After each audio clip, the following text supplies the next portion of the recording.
Urinary incontinence, stress incontinence.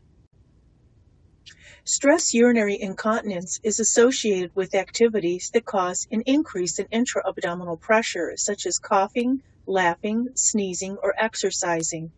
The incontinence occurs when intravesical or bladder pressures exceed that of the urethral closing pressures. The incontinence occurs when the bladder is relaxed. Some older names for this include pelvic relaxation incontinence and urethral sphincter relaxation incontinence. Keep in mind that this is an involuntary loss of urine occurring with physical activity and occurs in the absence of any urgency. The real issue is sphincter incompetence, which leads to the bladder storage problem. You also may hear the term activity-related incontinence in reference to stress incontinence in order to prevent confusion that is related to the psychological stress, which of course it is not. When defined as a sign, the examiner actually sees the involuntary passage of urine from the urethra while some type of activity is performed or when the person sneezes or coughs. Unless specifically indicated, we will be referring to stress incontinence as a symptom and a sign. On the slide, you see the defined levels, including the symptom, which is the complaint of involuntary urine loss on effort or physical exertion, such as during sports or on coughing or sneezing. The sign is objectively demonstratable, which is the observation of involuntary urine leakage at the same time as physical activity, and the urodynamic definition, which is involuntary leakage during a filling cystrometrogram associated with increased intra-abdominal pressure in the absence of a detrusor contraction. With stress incontinence, urine is forced past the urethral sphincter mechanism when there is a rise in abdominal pressure, such as what occurs with coughing, sneezing, heavy lifting, and similar type activities. The problem is sphincter dysfunction. The sphincter is unable to maintain a watertight seal when the abdominal pressures are elevated. This problem is primarily a women's health issue occurring in 51% of women as opposed to about 14% of men. Stress urinary incontinence is also the predominant type of incontinence that occurs in women. Stress urinary incontinence occurs in women during pregnancy or the postpartum period and peaks in about the 4th and 5th decades of life. It is commonly seen in young female athletes who perform high-impact sports and female soldiers performing rigorous exercise. It can also occur in men following prostatectomy. Intrinsic sphincter deficiency used to be classified as a subtype of stress incontinence. However, there are no precise agreed-upon diagnostic criteria, and it is now thought to be a type of severe or grade 3 stress urinary incontinence. The term is thought to have limited usefulness.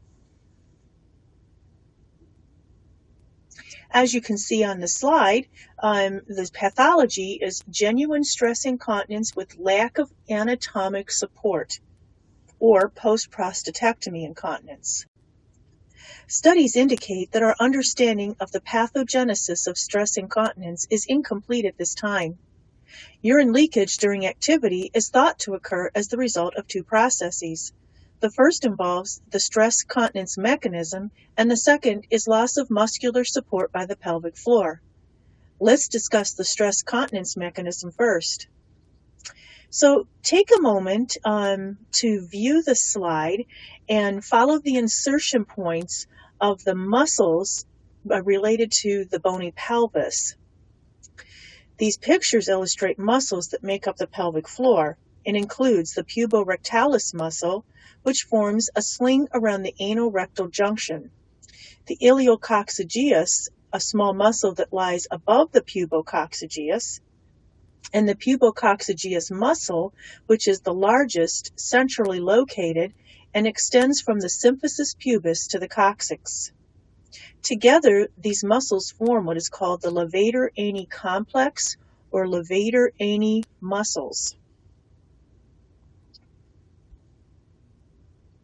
In order to maintain continence, one needs a strong support mechanism for the urethra.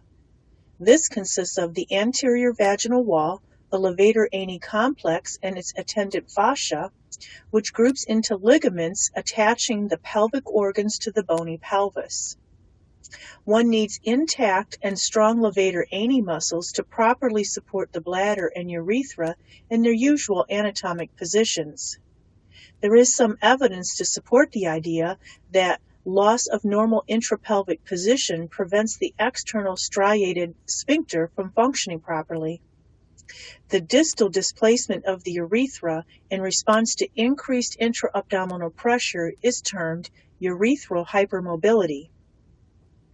A strong levator-ani complex is also needed in order to provide sufficient counterpressure to increases in intra-abdominal pressure in order to compress the urethra against the fascia in the anterior vaginal wall. The mid-urethra is a particularly important area for this counterpressure, as this is where the kinking and compression of the proximal urethra against the vaginal wall occurs. This then helps to close off the urethra, maintaining continence. It is now felt that stress incontinence occurs when there has been a problem with either of these mechanisms, that is, the pelvic support by maintaining correct position in the body or providing needed pressure to the mid-urethra. They do seem to work in concert with each other. The photo on this slide illustrates pelvic descent, which occurs with loss of muscle support.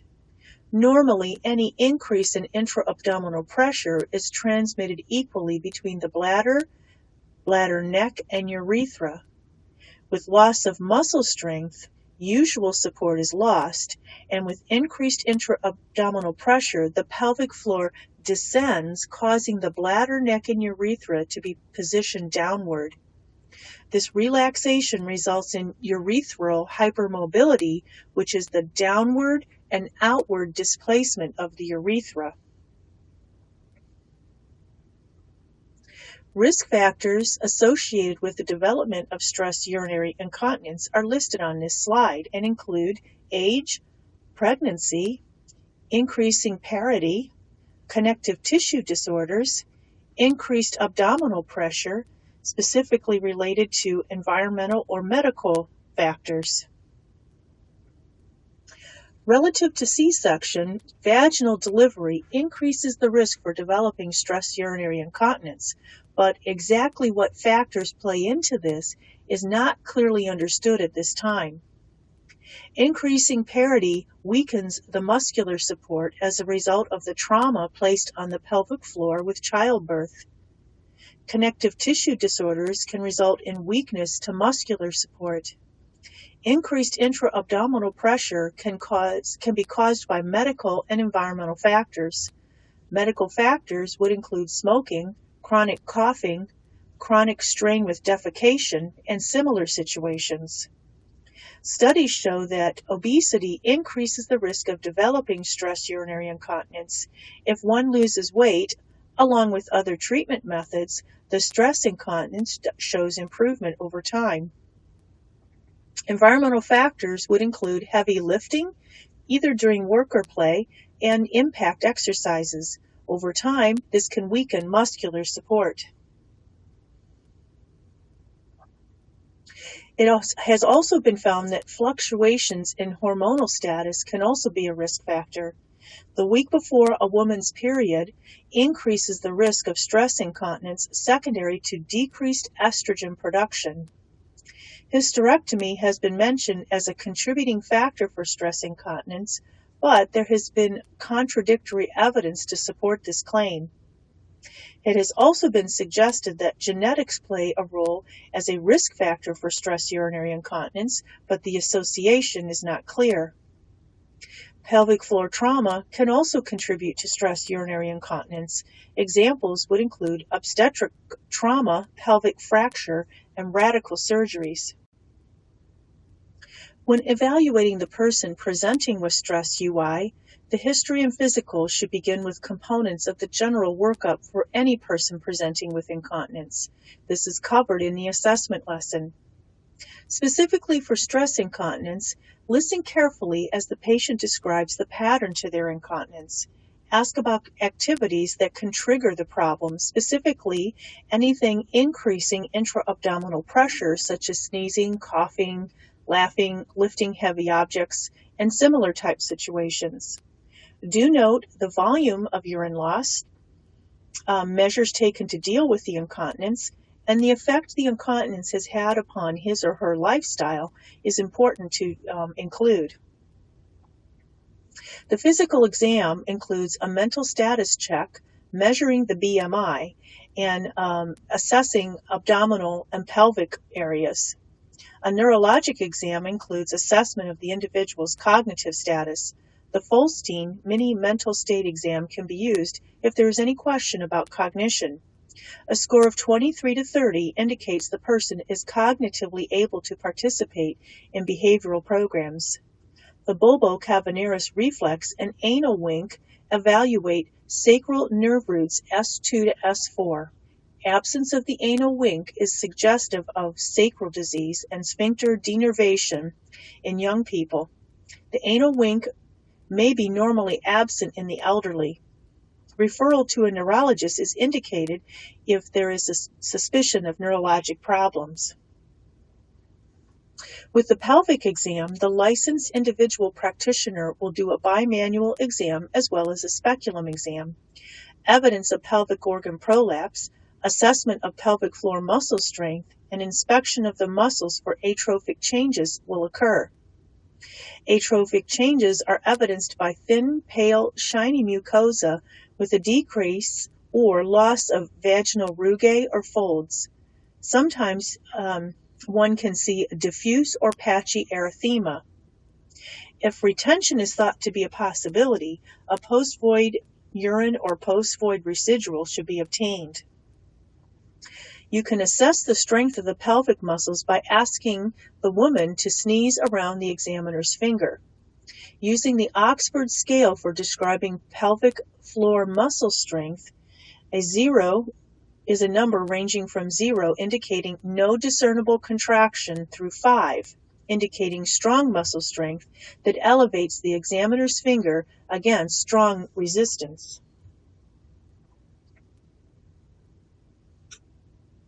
There are a variety of tests used in the workup for the individual with stress UI. The lab tests completed include urine dipstick or complete urinalysis. Avoiding diary will assess lower urinary tract symptoms or the severity of the incontinence, timing and frequency of voiding and leakage, and activities that are associated with the leakage. In the cough test, also called the stress test, and the patient is asked to have a comfortably full bladder, and it is performed in a standing position. The woman is instructed to put one foot on a step of the examining table or footstool. The examiner positions themselves so that the urethra is visible. The woman is asked to cough deeply, and the examiner observes for any urine loss. If there is no loss of urine, the patient is asked to perform a Valsalva maneuver. Losing urine with the cough or Valsalva maneuver,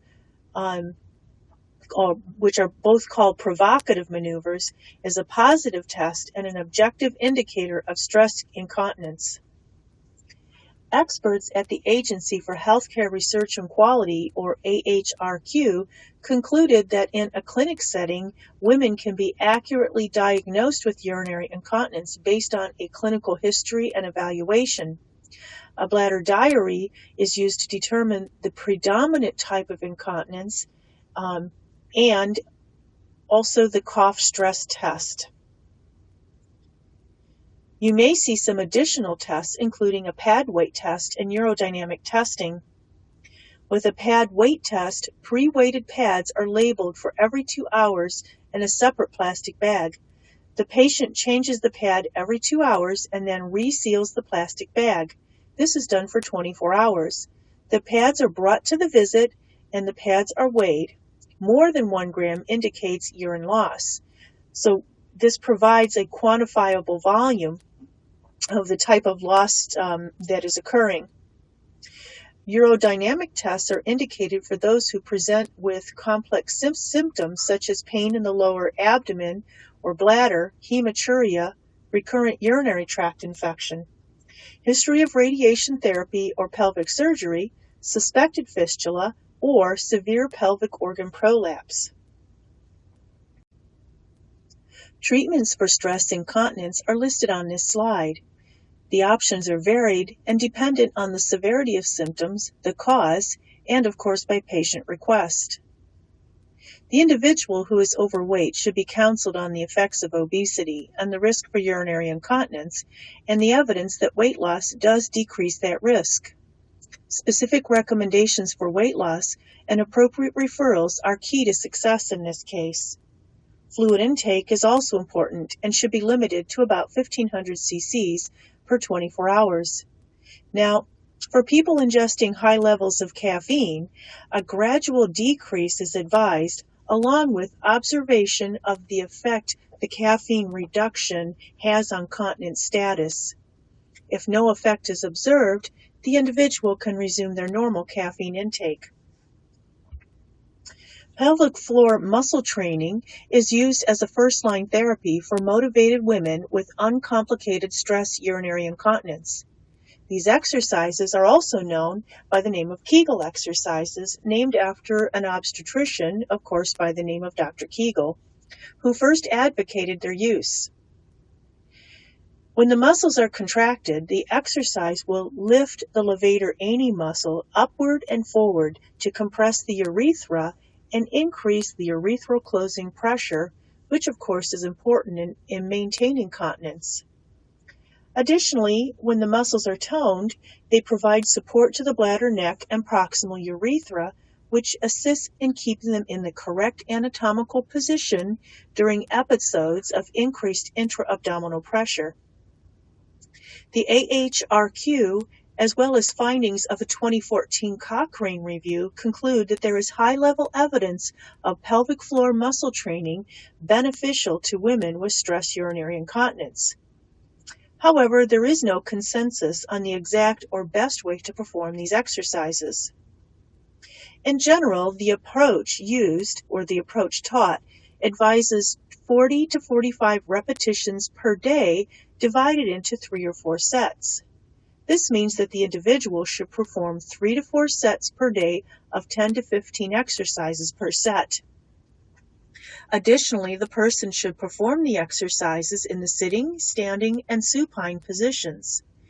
They should avoid using abdominal and gluteal muscles and work their way up to holding or sustaining the contraction for 10 seconds. It is also important that the individual relaxes the muscles in between contractions for the same length of time that the contraction is held. This resting period provides for muscles to recover after being worked and provides for the maximal benefit from the exercises. Quick flicks may also be used as part of an exercise regime. In this case, the individual performs sustained maximal strength contractions, which are known as quick flicks, along with slower exercises. Another strategy is called the knack. This strategy can be used before and during activities that are associated with urine leakage that are known to occur with stress incontinence. The knack is a learned skill of contracting pelvic muscles in the form of 5 quick flicks or Kegels just prior to the activities that increase intra-abdominal pressure. By using the knack, the person is offsetting the increased intra-abdominal pressure generated by these activities. When teaching pelvic floor or Kegel exercises, the knack it is important to observe the person performing the exercises in order to ensure that this person can accurately identify the correct muscle groups. Many times you will see the person contracting abdominal or gluteal muscles in error, and you may need your expertise in locating and contracting the correct muscle group. You can also use the teach back method, where the patient teaches the skill back to you, the clinician, thus showing understanding of what is needed to perform the activity correctly. Biofeedback is a tool that can be used to help the patient identify the pelvic floor muscles. However, current evidence shows no difference in outcomes for those using pelvic floor muscle exercises with or without biofeedback. On the slide, you can see an example of a biofeedback device. The procedure involves inserting a small probe into the vagina or rectum, and then the probe is attached to a transducer that leads to the small box computer. The box shows through light or color the intensity of the squeeze, providing a visual feedback to the person as to how they're doing with the exercises. The devices are generally used in a clinic setting by a physical therapist or specially trained nurse, usually an advanced practice nurse. There are no set parameters for use of biofeedback in the treatment of stress urinary incontinence. Alternate exercises for pelvic muscle training include deep abdominal muscle training and the Paula method, which involves contraction of the muscles of the eyes and mouth based on the theory that all sphincters of the body are connected.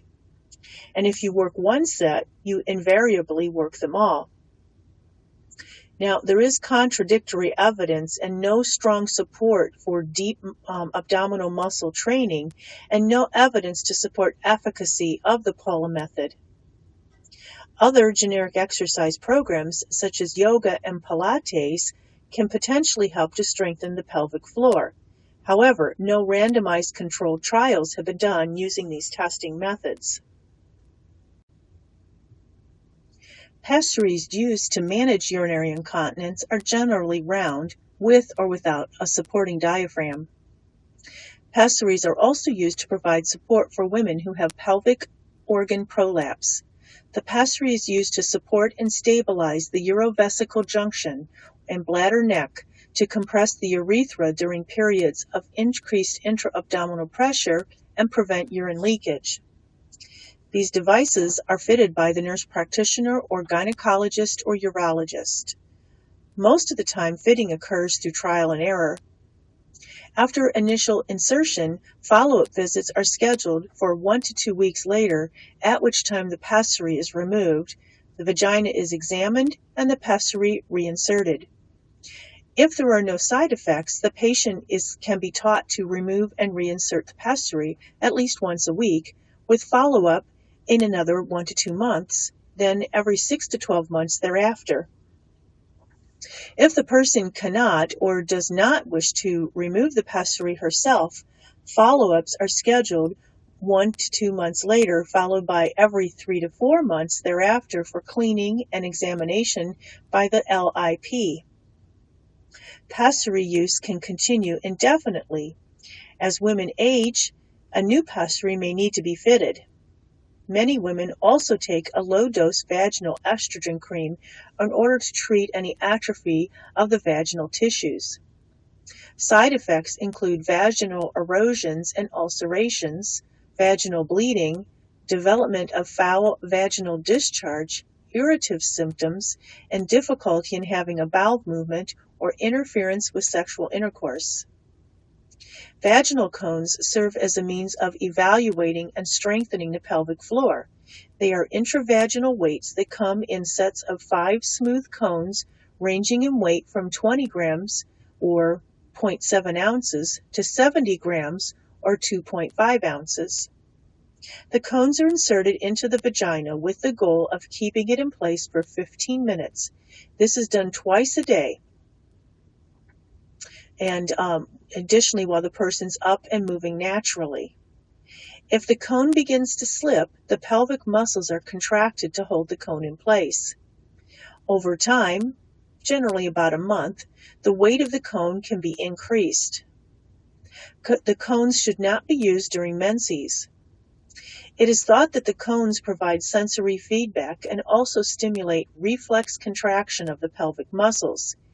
In one study, vaginal weights were found to be better than no active treatment and equivalent to pelvic floor muscle exercise in the treatment of stress urinary incontinence in women.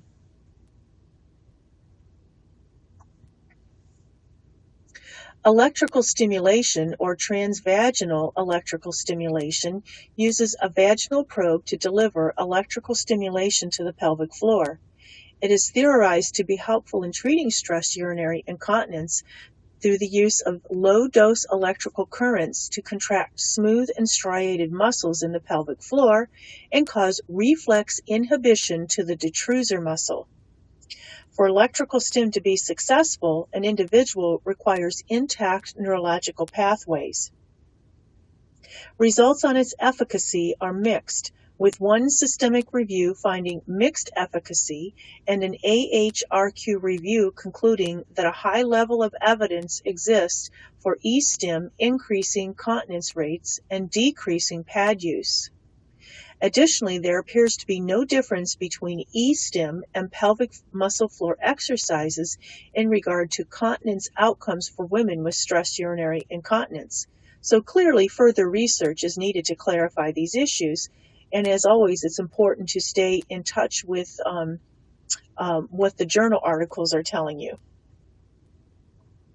Extracorporeal magnetic innervation therapy uses a device and a chair-like device as seen in this slide containing powerful electromagnets in the seat. The magnet is controlled by an external power source. The individual sits on the chair fully clothed and the device is activated. With activation, the magnet induces an electrical depolarization of the nerves and muscles of the pelvic floor that are contained within the magnetic field. This causes a contraction of the muscles. A review of 5 randomized controlled trials concluded that there was a moderate level of evidence that this treatment does not improve urinary incontinence over sham treatments. There is only one urethral insert available in the United States, and it is called FemSoft Urethral Occlusion Device. It's indicated for use in females with stress urinary incontinence. The device is a sterile, single-use product that is made of soft silicone encased in a thin mineral sleeve, and it creates a balloon at the tip upon insertion. It comes with an applicator to help the insertion process and is placed into the urethra where the device conforms to the woman's anatomy, thus creating a seal at the bladder neck. It is removed for voiding and should not stay in place longer than 6 hours. It's only available by prescription and does come in a variety of sizes. One study demonstrated a reduction in weekly incontinent episodes. However, adverse events with the device included increased bacterial counts in the urine and symptomatic UTI in about 1/3 of the study participants, respectively. The device is not for use in women with bladder or other urinary tract infections, urethral strictures, bladder augmentation, pelvic radiation, or conditions when the urethral catheterization is not clinically advisable, such as the person who is immunocompromised. More study on efficacy is needed. At this time, there are no medications approved for use in the United States by the FDA for treating stress urinary incontinence. You may see some medications, however, that are being used off-label for stress UI treatment, and this includes estrogen replacement, particularly topical estrogen. Systemic estrogen was demonstrated in some studies to worsen urinary incontinence, while topical applications of estrogen may improve urinary incontinence. Dilucytine or Cymbalta acts as a balanced norepinephrine and serotonin reuptake inhibitor, and in the AHRQ report concluded that there was an unfavorable balance toward adverse events versus improvement in stress urinary incontinence when used in clinical studies. It is not therefore recommended for use in the treatment of stress urinary incontinence. Urethral bulking agents are used to treat stress urinary incontinence for women with complicated situations who do not respond satisfactorily to initial therapy. Individuals may also choose a surgical intervention. The urethral bulking agents are for those whose bladder neck does not close properly, the condition that used to be called intrinsic sphincter dysfunction, but is now considered a severe form of genuine stress urinary incontinence. Intra or periurethral injections bulk up or plump up the urethral mucosa. This bulking can improve urethral coaptation, thus improving continence. The products used in the United States are made up of carbon beads, copolymers, and polyacrylamide hydrogels. Studies are somewhat equivocal, with demonstrating efficacy and others are not, and as of course more research is needed.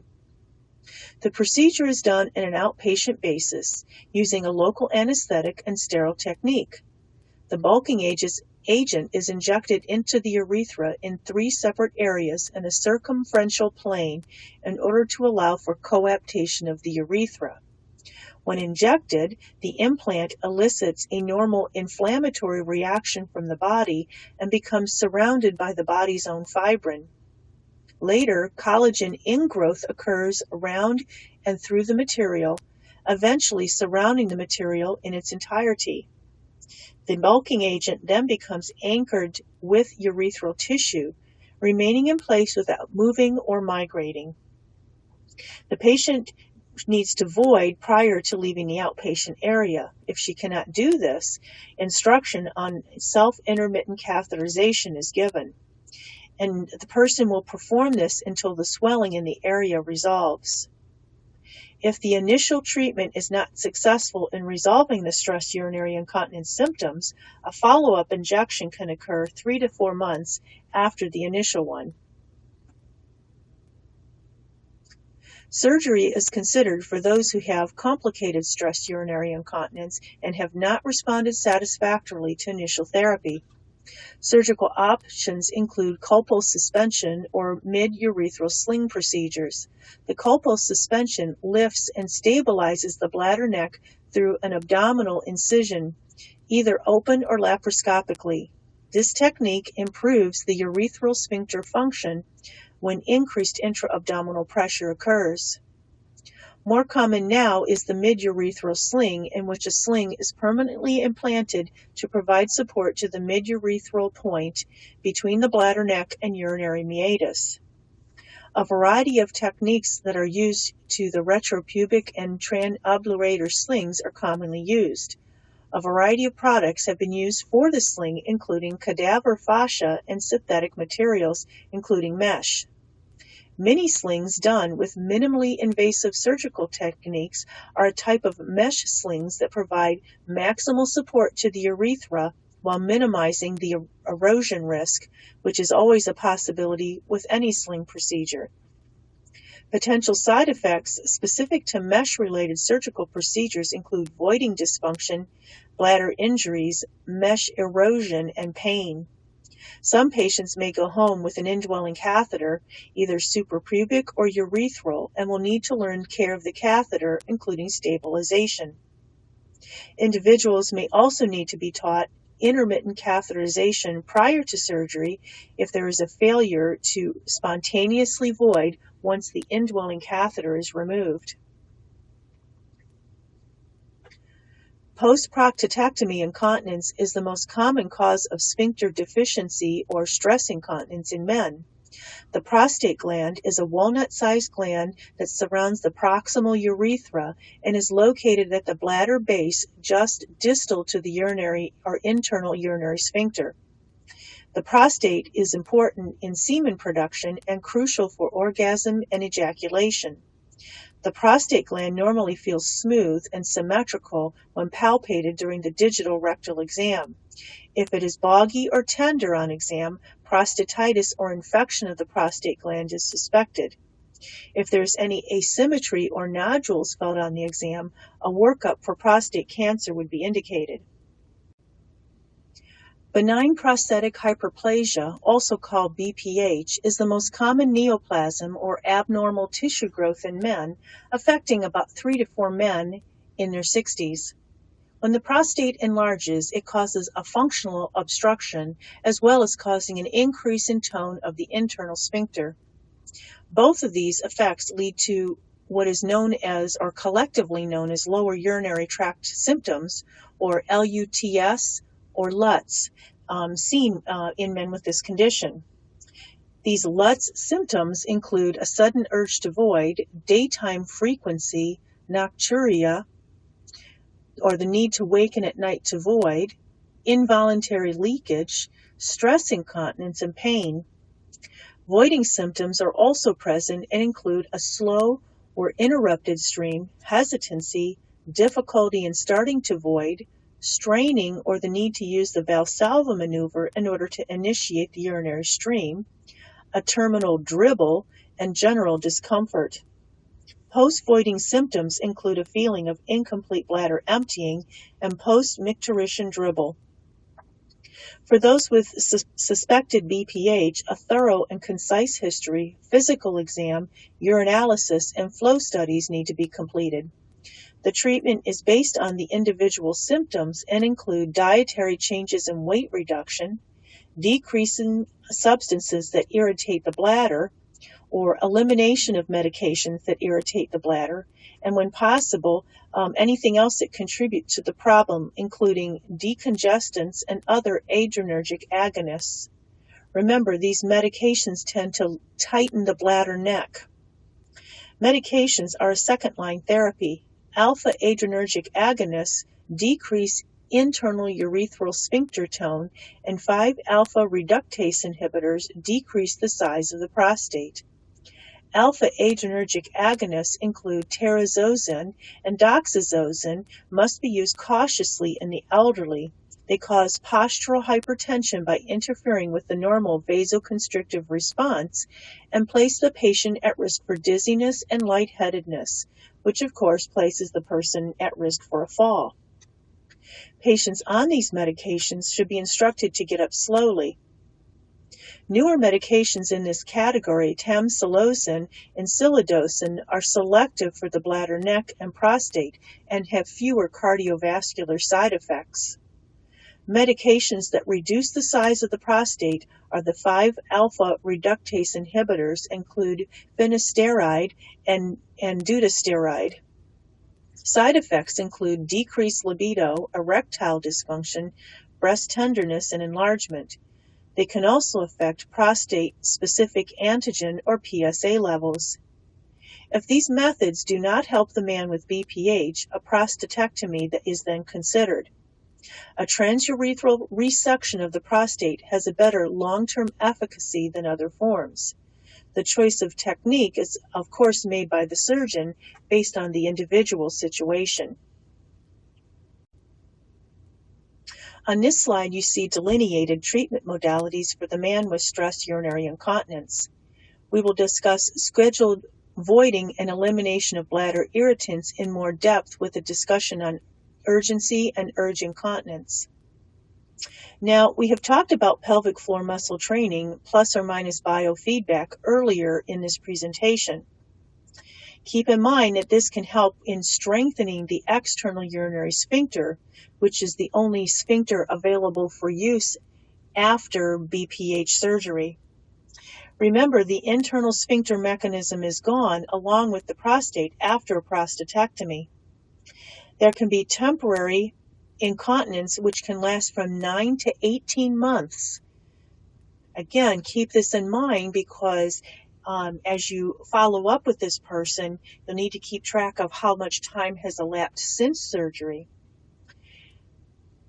That 9 to 18 months may be minor in total. Usually men are asked to do pelvic floor muscle training for at least 9 months post-prostatectomy. Electrical stim could also offer some benefit. A penile clamp or penile compression device is an example of which can be seen on the photograph in this slide and prevents leakage of urine by compressing the penis. These devices must be used with caution in order to prevent decreased blood flow to the area resulting from ischemia with potential for penile loss. They should be fitted by a trained caregiver and their use regularly reviewed.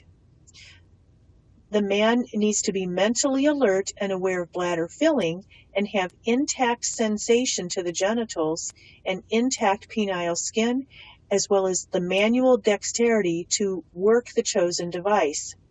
Urine leakage is not entirely eliminated with these devices, and they are best used for short periods of time, such as when swimming, jogging, or attending some type of event. Surgical treatment for post-prostatectomy incontinence in men includes periurethral bulking agents, which were already discussed, and potentially the use of artificial urinary sphincters. This surgical procedure is used for those who have large volumes of incontinence after prostatectomy. This device contains a reservoir which is implanted in the lower abdomen. A pump is implanted in the scrotum of the man, and when used in females, into the labia. A soft silicone cuff, which is sized by the urologist to fit an individual's urethra, is placed around the urethra. After healing, the cuff remains inflated so that the urethra is compressed, thus preventing urine leakage. When it is time to void, the person squeezes the pump, which causes a vacuum and pulls the fluid from around the cuff to the reservoir. After 5 minutes or so, the fluid automatically returns to the cuff. Individuals who have this surgery need a medical identification bracelet in the event they cannot speak for themselves, and the bracelet should state no urethral catheterizations secondary to AUS, or artificial urinary sphincter, as urethral damage and damage to the AUS can occur if an unknowledgeable person attempts catheterization. This concludes our lesson on managing stress urinary incontinence. Thank you for your attention.